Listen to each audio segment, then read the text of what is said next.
Je vais faire une lecture de Luc, chapitre 7, versets 11 à 17. C'est une autre histoire de la résurrection. Alors, je vous invite à vous lever si vous le désirez. Si vous préférez rester assis, vous en avez le choix. Alors, mais je vous invite à vous lever. Luc 17. Le jour suivant, Jésus, c'est la prochaine diapo. Le jour suivant, Jésus alla dans une ville appelée Nain. Ses disciples, en assez grand nombre et une grande foule, faisaient route avec lui. Lorsqu'il fut près de la porte de la ville, voici qu'on portait en terre un mort, fils unique de sa mère, qui était veuve. Beaucoup d'habitants de la ville l'accompagnaient. En voyant la femme, le Seigneur fut rempli de compassion pour elle et lui dit, ne pleure pas. Il s'approcha et toucha le cercueil. Ceux qui le portaient s'arrêtèrent. Il dit, jeune homme, je te le dis, lève-toi. Et le mort s'assit, se mit à parler. Jésus le rendit à sa mère. Tous furent saisis de crainte et ils rendaient gloire à Dieu en disant, un grand prophète a surgi parmi nous et Dieu a visité son peuple. Cette déclaration sur Jésus se propagea dans toute la Judée et dans toute la région. Vous pouvez vous asseoir.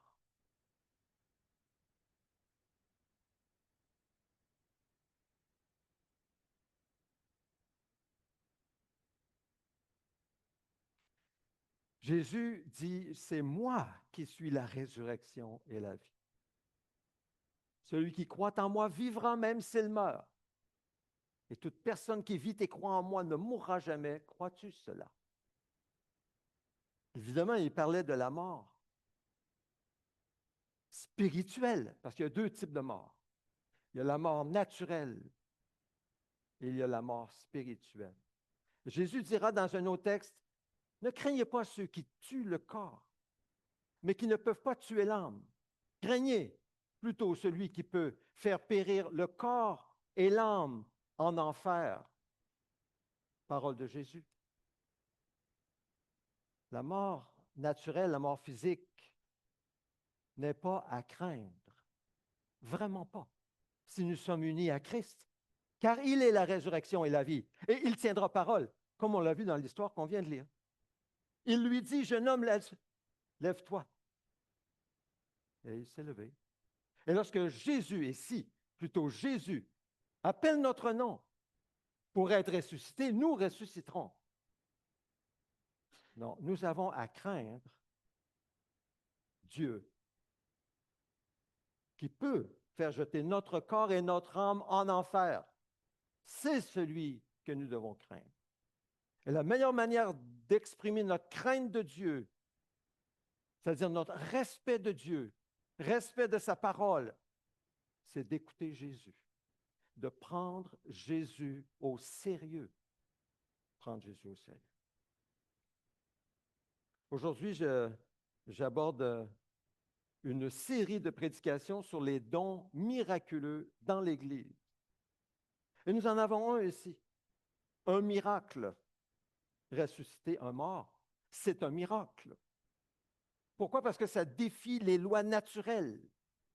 Un mort, lorsqu'il est vraiment mort, il reste mort. N'est-ce pas? Mais oui, il est mort. Mais lorsque Jésus dit Lazare sort, Lazare est sorti.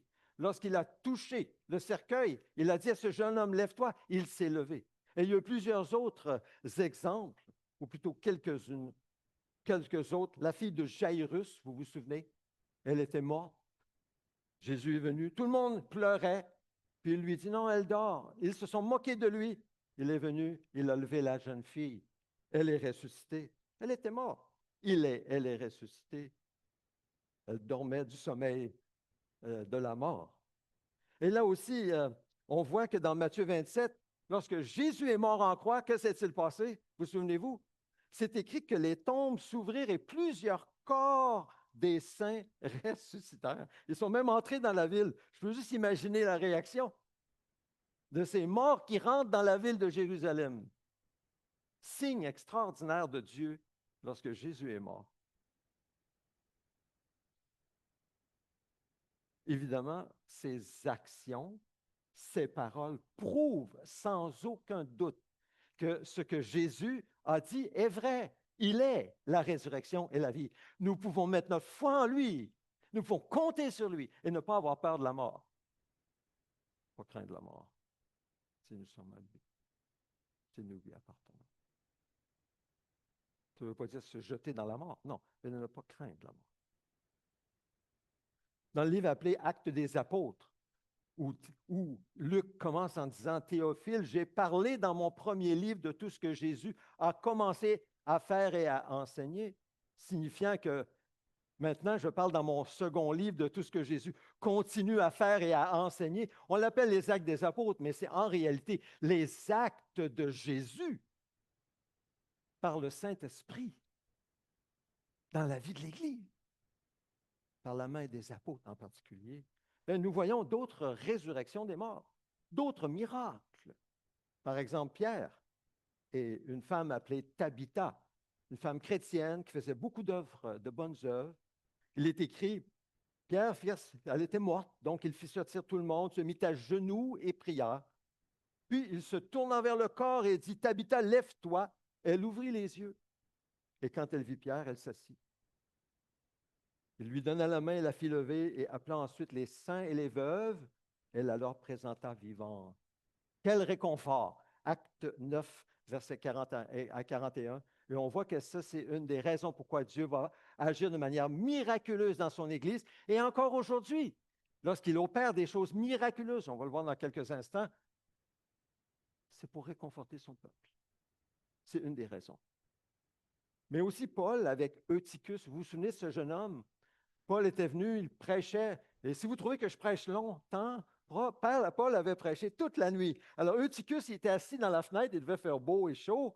Évidemment, c'était la nuit. Il tombe endormi et il tombe du deuxième étage sur le sol et il meurt. Paul est descendu, s'est penché sur lui, il l'a pris dans ses bras en disant, ne vous inquiétez pas, car son âme est en lui. Comment a-t-il pu savoir? Si ce n'est par le Saint-Esprit. On parle de miracles, on parle d'œuvres miraculeuses. Ensuite, il est remonté, rompu le pain et a mangé, comme nous allons faire dans quelques instants. Il a poursuivi ses entretiens jusqu'à l'aube, puis il est parti. Le jeune homme a été ramené vivant à leur grande consolation. Encore une fois, une œuvre miraculeuse pour la consolation de son peuple. Donc, si nous avons besoin d'être consolés, d'être réconfortés, encouragés, demandons à Dieu des choses extraordinaires. Demandons-lui ce qui correspond à nos besoins, ce que nous voulons voir, des œuvres miraculeuses, ce qu'il voudra faire. Tout est possible à Dieu. Tout. Et tout est possible à celui qui croit en Jésus.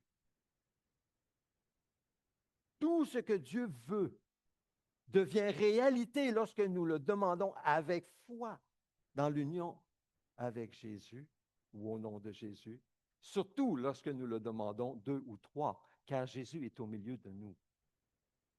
C'est une promesse.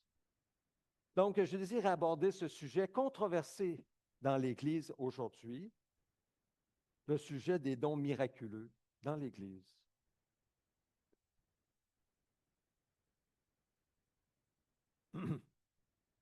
Lorsque nous abordons ce sujet, il y a deux extrêmes. Et je pense qu'à cause de ces deux extrêmes, c'est pour ça que le sujet est controversé. Il y a deux extrêmes.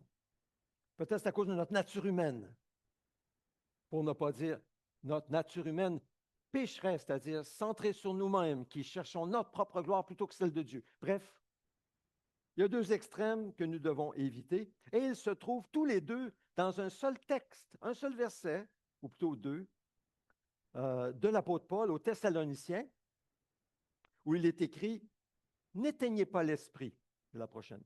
« N'éteignez pas l'esprit, ne méprisez pas les prophéties, mais examinez tout, et retenez ce qui est bon. Regardez bien ce texte, regardons bien.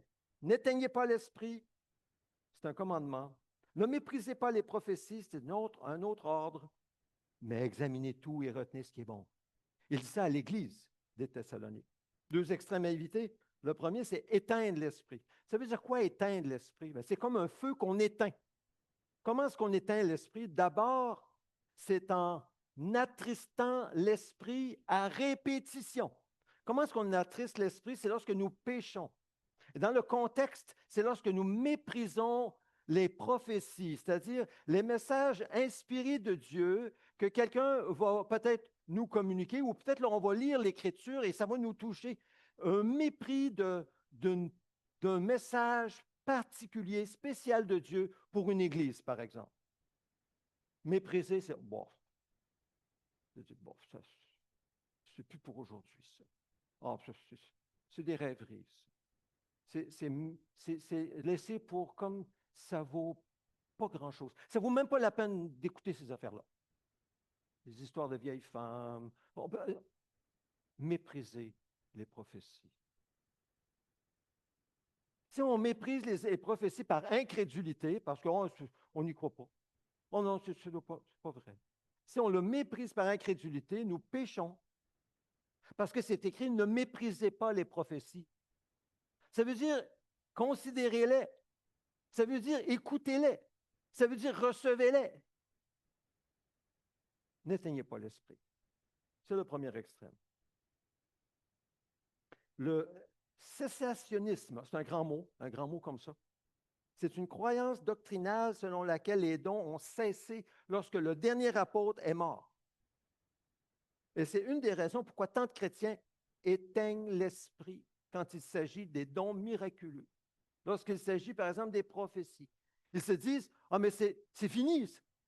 Il n'y en a plus depuis le temps des apôtres. C'est une croyance qui est commune dans l'Église aujourd'hui et qui dit, mais ça a terminé avec le dernier apôtre.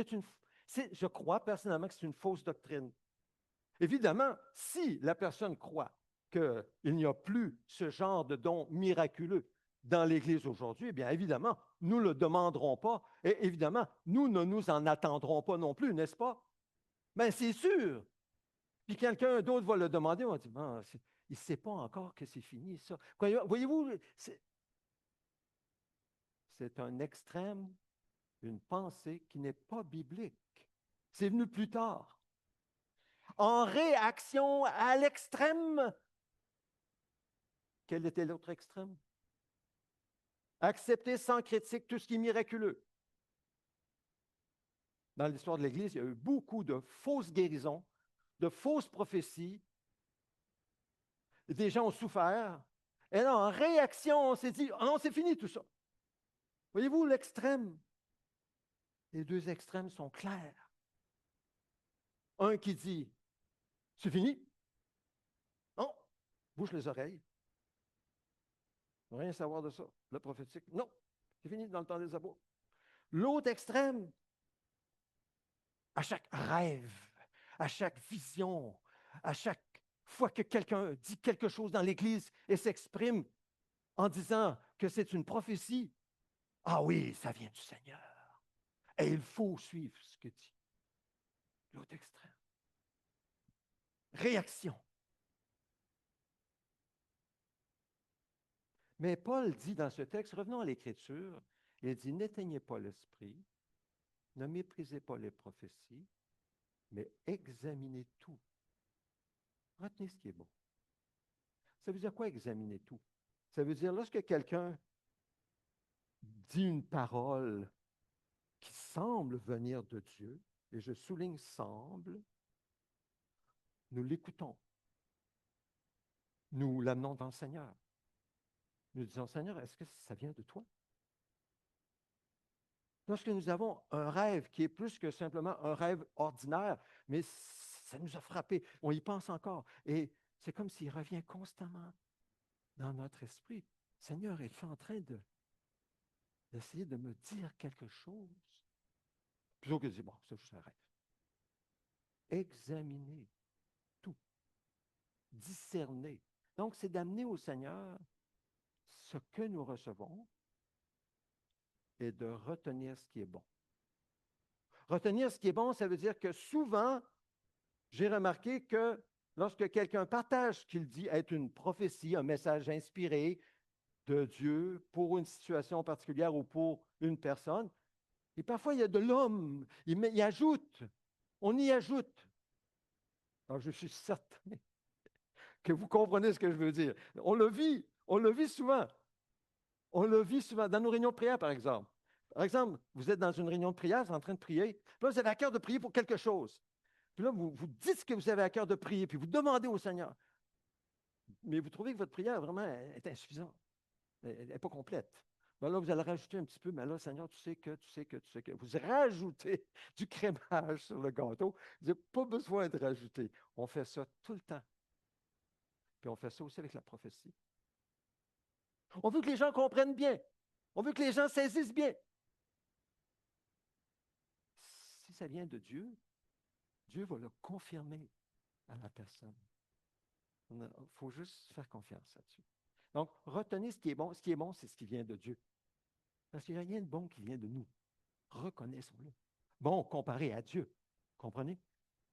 Ce qui est bon, vraiment bon, c'est ce qui vient d'un cœur bon et Dieu seul est bon. Retenez ce qui est bon. Donc, si c'est bon, c'est parce que c'est utile.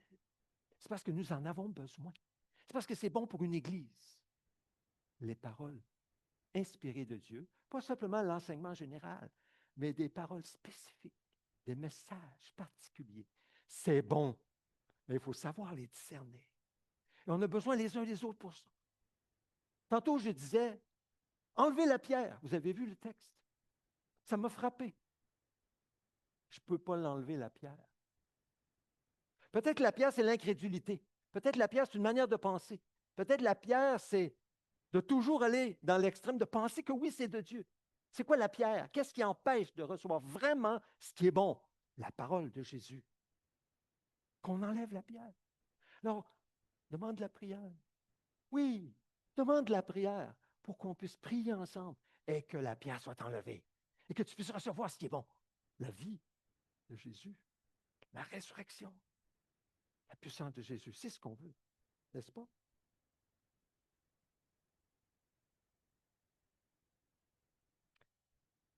Blaise Pascal, un mathématicien, physicien, théologien du 17e siècle, a dit un jour, « Il m'est apparu que la vraie cause du grand nombre de faux miracles, de fausses révélations, etc., est qu'il y en a de vrais.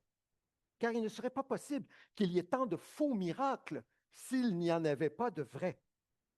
Ainsi, au lieu de conclure qu'il n'y a pas de vrais miracles, puisqu'il y en a tant de faux, nous devons au contraire dire qu'il y a de vrais miracles, puisqu'il y en a tant de faux, et que les faux miracles n'existent que pour la raison qu'il y en a des vrais.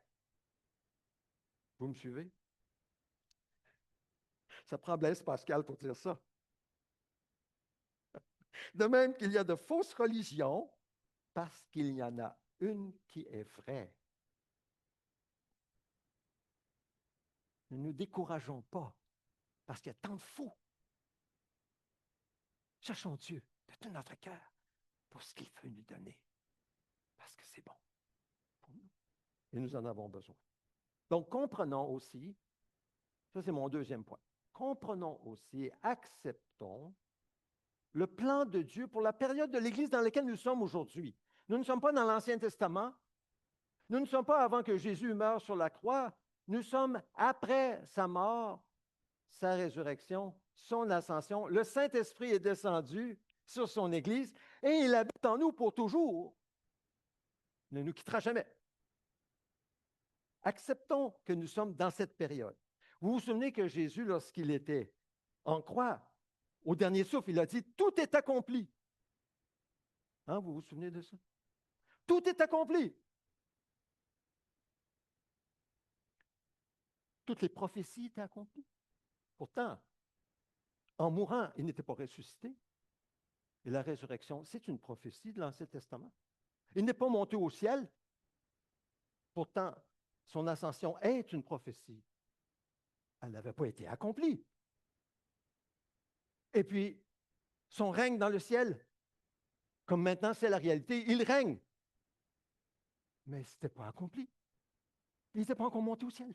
Vous me suivez? Et puis sa venue, sa seconde venue que nous attendons avec espérance, ce n'est pas encore accompli. Ce n'est pas encore accompli aujourd'hui.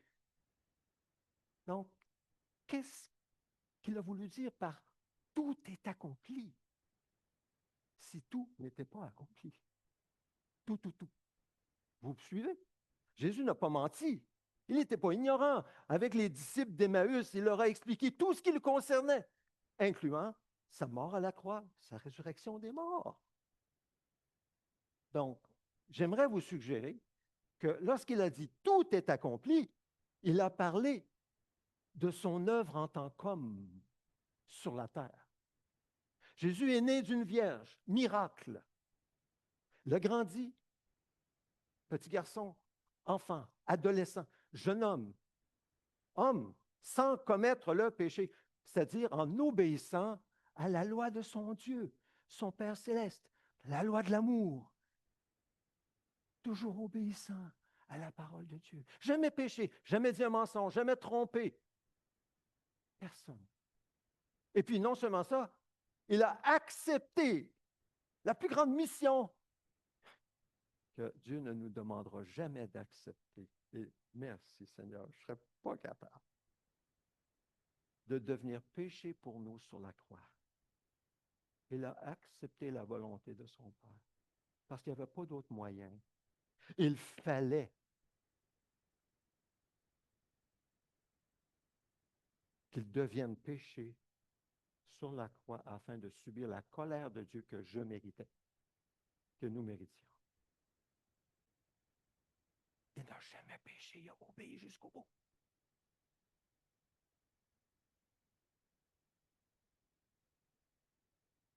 Victoire.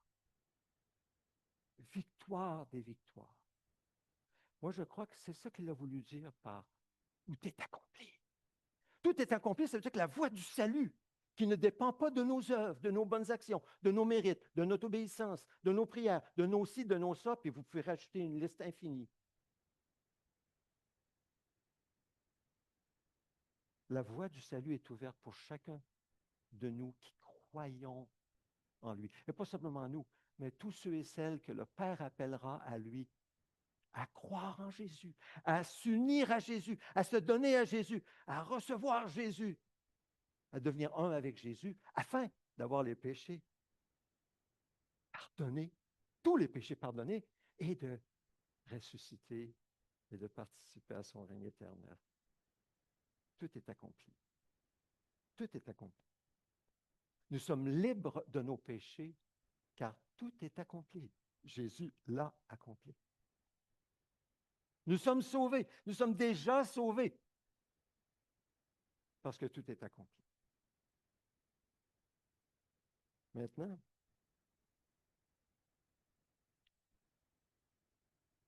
il reste encore le retour de Jésus.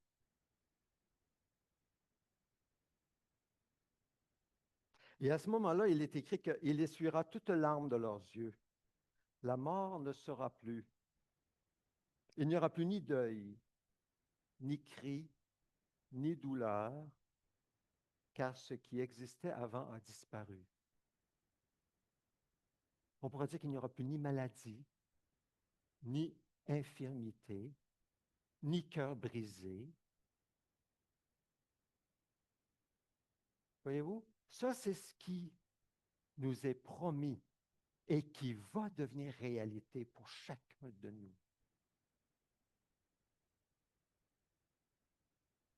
Mais ce n'est pas encore accompli. Nous vivons dans une transition. Nous vivons dans le tout accompli de Jésus sur la croix qui nous a ouvert la porte au salut et nous sommes sauvés. Il n'y a rien à ajouter. À la période, au moment où Jésus reviendra, nous transformera, les morts ressusciteront en Christ et nous serons transformés, dit Paul, dans un corps glorifié comme Jésus. Ça, c'est ce qui s'en vient. Nous vivons entre les deux. Donc, entre les deux, il y a les dons miraculeux que Dieu donne à l'Église. C'est là qu'ils entrent, les dons miraculeux à l'Église. Pourquoi? On a vu tantôt pour consoler son peuple, oui, mais aussi pour prouver que les paroles de Jésus sont vraies, pour démontrer l'action puissante de Dieu dans la vie de ceux qui se posent la question, c'est-tu vrai ou non? Est-ce que vraiment ça vaut la peine d'être, même écouter ce message qu'on appelle l'Évangile? Est-ce que c'est réel ou non? Il y a plein de religions dans le monde. Pourquoi celle-là mieux que les autres? Comprenez-vous? Les signes miraculeux viennent dans l'Église pour authentifier la parole de Jésus. Comme il l'a fait lorsque lui-même marchait sur la terre.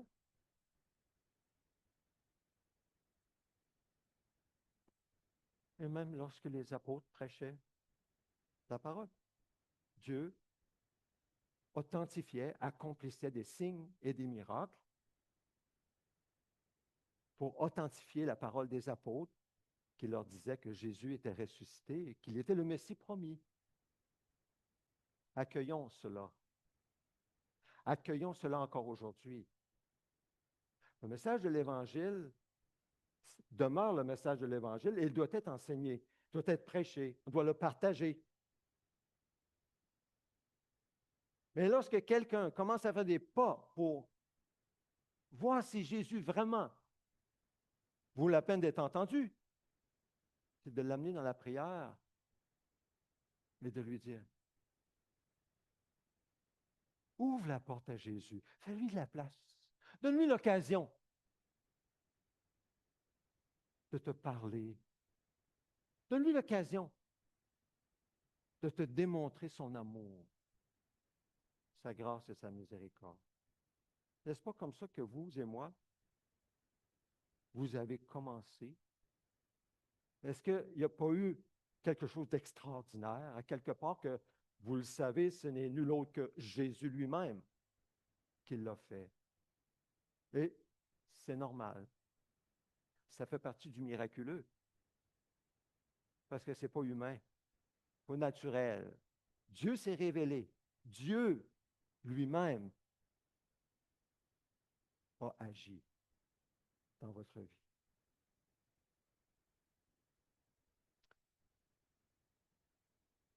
Définition des dons miraculeux. Qu'est-ce qu'on entend par dons miraculeux? Ou simplement miracle?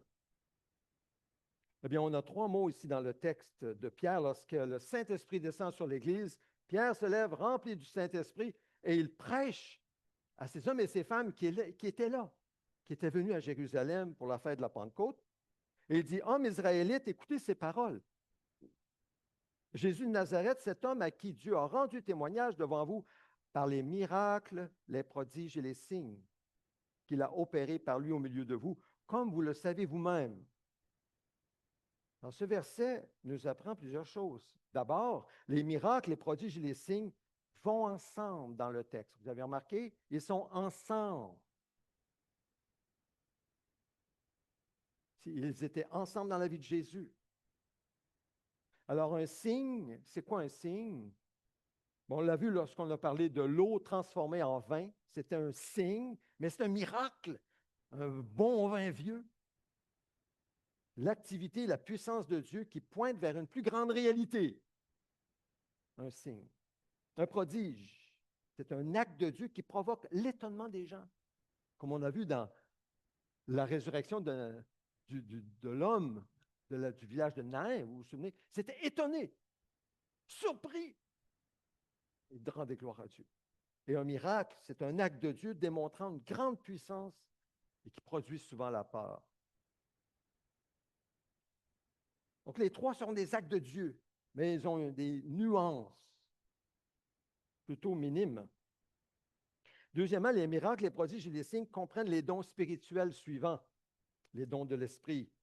C'est vrai au niveau de Jésus, au sujet de Jésus. Les dons au pluriel de guérison, que ce soit physique ou émotionnel, la délivrance des démons, la prophétie, message particulier de Dieu, les paroles de connaissance, comme lors de la Samaritaine. Tu as eu 5 maris, et celui avec qui n'est pas ton mari, avec qui tu habites n'est pas ton mari. Des miracles tels que les phénomènes remarquables, ressusciter des morts, les rêves et les visions. ces dons dans l'Église. Troisièmement, les miracles, les prodiges et les signes suscitent souvent la crainte. On parle ici d'un respect, d'adoration devant Dieu et amènent les gens à reconnaître Dieu et à le glorifier. Remarquez la réaction des gens. Par exemple, lorsque Luc, au chapitre 4, verset 36, les gens tous furent saisis de frayeur. Ils avaient peur. Quand ils se disaient les uns aux autres, mais quelle est cette parole? Il commande avec autorité et puissance aux esprits impurs et ils sortent. Et ça produisait la peur. Les miracles que Jésus a opérés par les mains des apôtres suscitaient aussi beaucoup d'admiration. Luc écrit dans Acte 2, 43, la crainte s'emparait de chacun. C'était dans l'église de Jérusalem. La crainte s'emparait de chacun. Les gens de crainte. Et il se faisait beaucoup de prodiges et de signes miraculeux par l'intermédiaire des apôtres. Et même pas seulement les apôtres. Jésus a aussi utilisé Philippe, le diacre, l'évangéliste. Et il produisait le même étonnement dans son ministère. Acte 8, verset 13 parle d'un magicien, Simon, lui-même cru aussi, et après avoir été baptisé, il ne quittait plus Philippe. Il voyait avec étonnement les grands miracles et les signes qui s'accomplissaient. C'était donc commun dans les actes. Les gens étaient frappés. Et, oh Dieu, je demande, Seigneur, que tu agisses dans ta bonté, de façon puissante, dans la vie, Seigneur, de ceux pour qui nous prions, dans nos vies. Oh Seigneur, tu ne nous dois rien.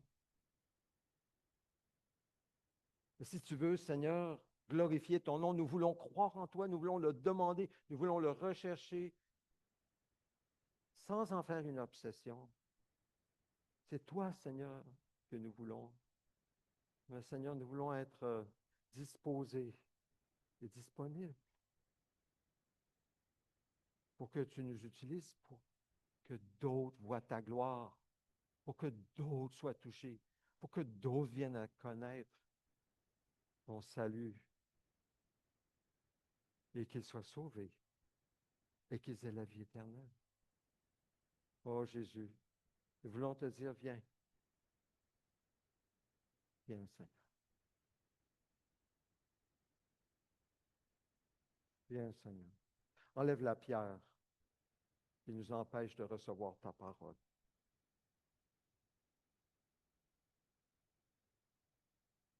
Et que nous puissions recevoir ta parole dans la méditation.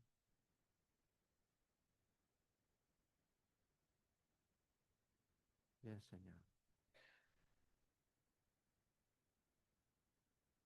Je vais terminer avec une mention au sujet du mot miracle. Un miracle, c'est un mot spécial, un miracle. Puis je trouve que nous l'utilisons de façon trop débonnaire. Un vrai miracle, c'est lorsque les lois naturelles n'entrent plus en fonction. Je prends ma bouteille d'eau puis je la lâche, elle va tomber sur mon bureau. Mais si elle reste dans les airs, les gens vont trouver ça pas mal bizarre. Je ne dis pas qu'il n'y a pas des miracles mensongers, il peut y avoir des miracles mensongers. Mais un vrai miracle de Dieu passe au-delà des lois naturelles, comme la résurrection d'un mort, ouvrir les yeux d'un aveugle-né, la nouvelle naissance.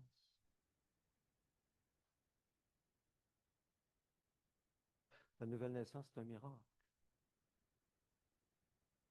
Le péché est tellement ancré en nous que nous ne venons pas à Dieu, même si on nous dit de venir à Dieu. C'est un miracle de Dieu.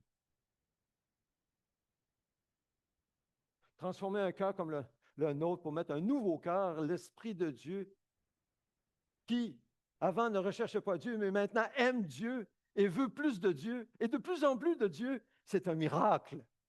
Pas naturel. Personne n'est né comme ça.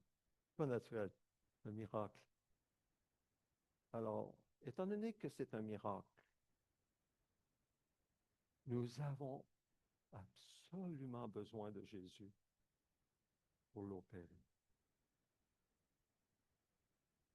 Et c'est par la prière. T'en venant à Jésus. En lui présentant la situation.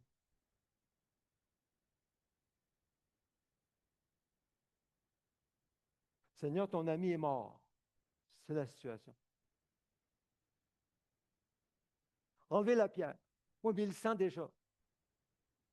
Enlevez la pierre. Ne t'ai-je pas dit que si tu crois, tu verras la gloire de Dieu? Alors, prenons un instant. Je vais terminer ainsi. Parlez à Jésus dans votre cœur. Parlez à lui. Parlez-lui. Dites-lui ce qui vient de votre cœur. Répondez à ce qu'il vous dit ou semble vous dire maintenant. Répondez-lui en silence.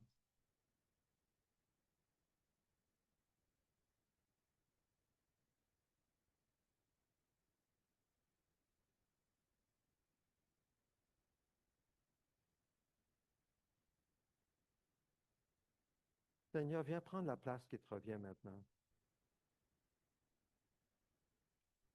Fais ce que tu veux parmi nous, dans nos vies. Parle-nous et que nous puissions répondre avec obéissance et foi à ce que tu nous dis. Au nom de Jésus, Amen.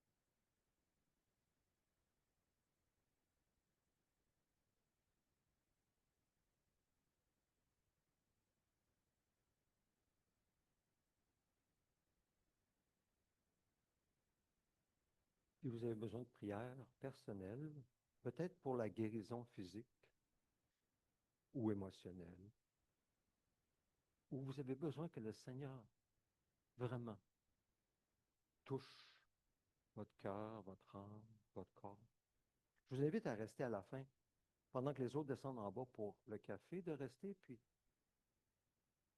prier. Je peux prier avec vous, si vous le désirez.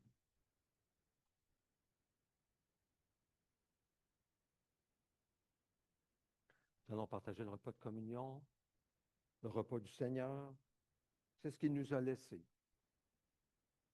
Il n'a pas écrit de livre, il nous a laissé ce repas. Pour ses disciples, ça nous rappelle l'essence même de notre salut, ce qu'il a accompli sur la croix. Lorsque nous prenons le pain, en esprit, nous communions avec son corps crucifié. C'est un acte tangible qui démontre notre foi en lui seul pour notre salut. Nous unissons plutôt à la mort de Jésus. Et lorsque nous prenons le jus, nous faisons la même chose, c'est nous communions avec son sang qui a été versé une fois pour toutes. Et nous le célébrons, comme c'est écrit sur le verset, c'est une fête. Nous célébrons la fête parce que c'est notre garantie, notre foi en lui, de notre résurrection et de la vie qui est à venir. Nous sommes prêts à recevoir le Seigneur sur les nuées, comme il l'a promis, en demeurant en Jésus. Et ça nous aide à demeurer en lui. Donc, si vous avez reçu Christ, si vous êtes un avec lui, célébrons la fête ensemble.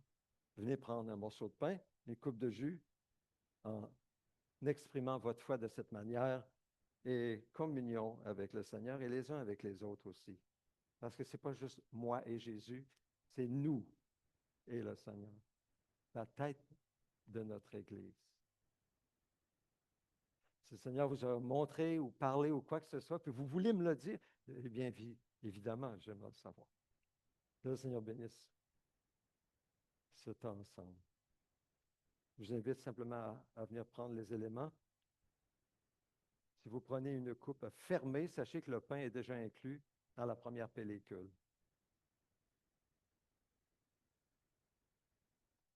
Seigneur, ton amour me suffit. Et dans tes bras, Seigneur, c'est comme un bébé dans les bras de sa maman. Ta tendresse, Seigneur, me suffit. Et je te dis, Seigneur, je t'aime.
La nuit où Jésus a été livré,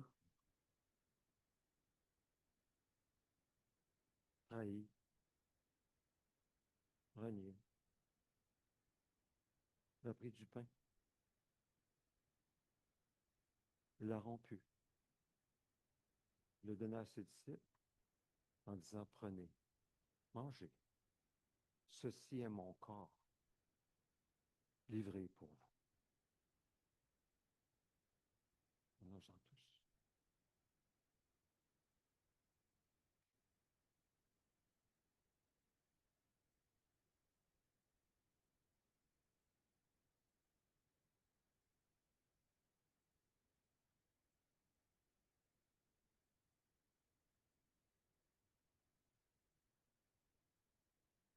C'est avec reconnaissance,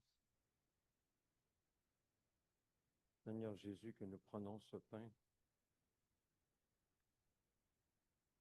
qui en esprit est ton corps. Quelle grâce!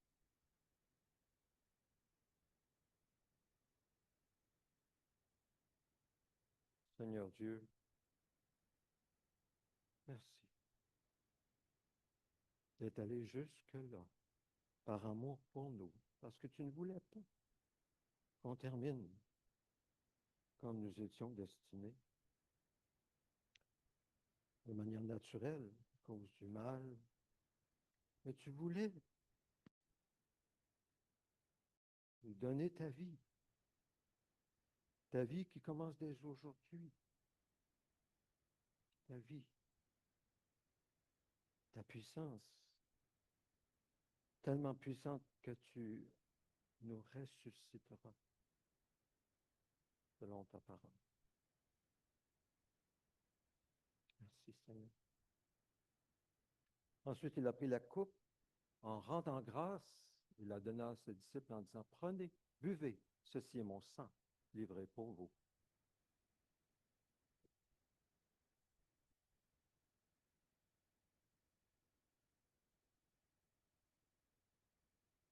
Merci Seigneur de nous avoir lavés de nos péchés et d'avoir reconnu en nous le sacrifice de Christ, de sorte que ton esprit entre en nous pour vivre en nous et nous donner cette nouvelle vie qui vient de toi, créer cette nouvelle vie qui te ressemble. Aide-nous maintenant, Seigneur. Aide-nous tous. Viens à notre secours, le secours de notre incrédulité. Viens à notre secours, notre faiblesse, notre lâcheté. Viens à notre secours, nos tendances, Seigneur, naturelles si fortes. Viens à notre secours pour que nous marchions par l'Esprit en comptant sur toi. Car tu es fidèle à tes promesses et voir ta gloire dans nos vies, autour de nous, dans l'Église et par l'Église à l'extérieur.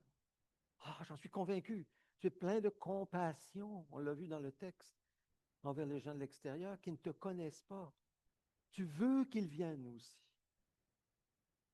Tes élus, perdus, égarés, esclaves de leurs péchés. Tu les veux dans ta famille, tu les veux dans ton Église. Tu vas les chercher. Tu veux nous utiliser. Donne-nous, Seigneur, cette foi, ce vouloir et ce faire, d'entrer dans ton œuvre et de mettre ça en priorité dans nos vies. Car le temps est court et ton retour est proche.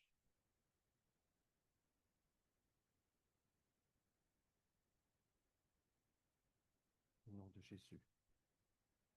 Amen. Prions ensemble. Je vais vous inviter à vous lever. La prière que Jésus a enseignée à ses disciples, prière de vie, de notre nouvelle vie, notre Père céleste, que la sainteté de ton nom soit respectée, que ton règne vienne, que ta volonté soit faite sur la terre comme au ciel. Donne-nous aujourd'hui notre pain quotidien, pardonne-nous nos offenses, comme nous aussi nous pardonnons à ceux qui nous ont offensés. Ne nous expose pas à la tentation, mais délivre-nous du mal et du malin.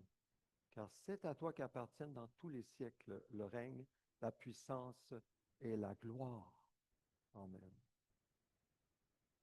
C'est la prière de notre assemblée, notre vision. Ô Dieu, nous te désirons de tout notre cœur.